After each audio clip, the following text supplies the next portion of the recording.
बन्नी भैंस के दूध का कारोबार और उसके लिए बनी व्यवस्था यहां कच्छ में बहुत सफल रही है।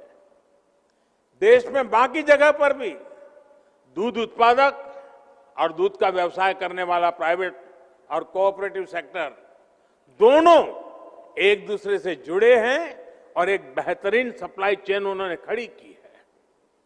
इसी तरह फल सब्जी से जुड़े व्यवसाय में भी ज्यादातर बाजारों पर सरकारों का सीधा दखल नहीं है। साथियों, यह उदाहरण मैं विस्तार से इसलिए दे रहा हूं क्योंकि आजकल दिल्ली के आसपास किसानों को भ्रमित करने की बड़ी साजिश चल रही है।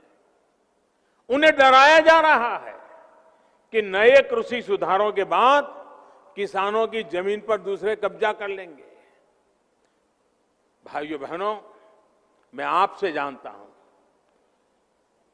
क्या कोई डेयरी वाला आपसे दूध लेने का कॉन्ट्रैक्ट करता है तो आपकी गाय भैंस ले जाता है क्या? कोई फल सब्जी खरीदने का उद्यम करता है तो क्या आपकी जमीन ले जाता है क्या? आपके प्रॉपर्टी उठा के ले जाता है क्या? साथियों, हमारे देश में डेयरी उद्योग का योगदान कृषि अर्थव्यवस्था के कुल मूल्य में 25% से भी ज्यादा है। ये योगदान करीब करीब 8 लाख करोड़ रुपए होता है। दूध उत्पादन का कुल मूल्य अनाज और दाल के कुल मूल्य से भी ज्यादा होता है।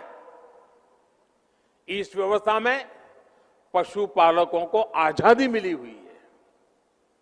आज देश पूछ रहा है कि ऐसी ही आजादी अनाज और दाल पैदा करने वाले छोटे और सीमांत किसानों को क्यों नहीं मिलनी चाहिए?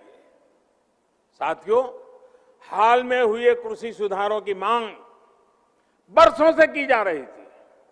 अनेक किसान संगठन भी पहले ही मांग करते थे कि अनाज को कहीं पर भी बेचने का विकल्प दिया जाए।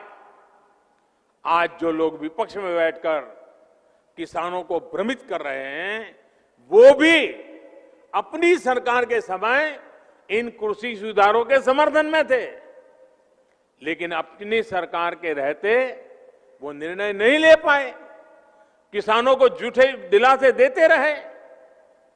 आज जब देश ने यह ऐतिहासिक कदम उठा लिया तो यही लोग किसानों को भ्रमित करने में जुट गए हैं।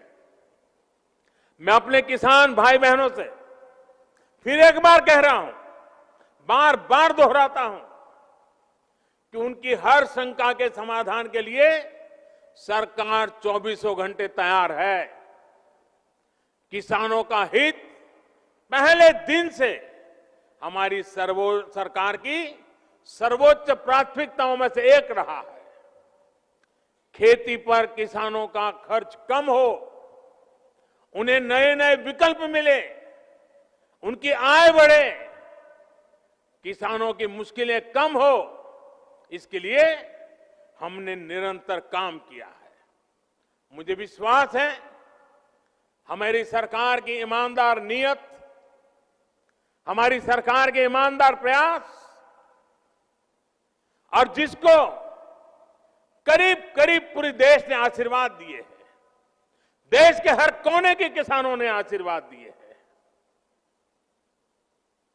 मुझे विश्वास है कि किसानों के आशीर्वाद की ये ताकत, देश भर के किसानों के आशीर्वाद की ताकत, जो भ्रम फैलाने वाले लोग हैं,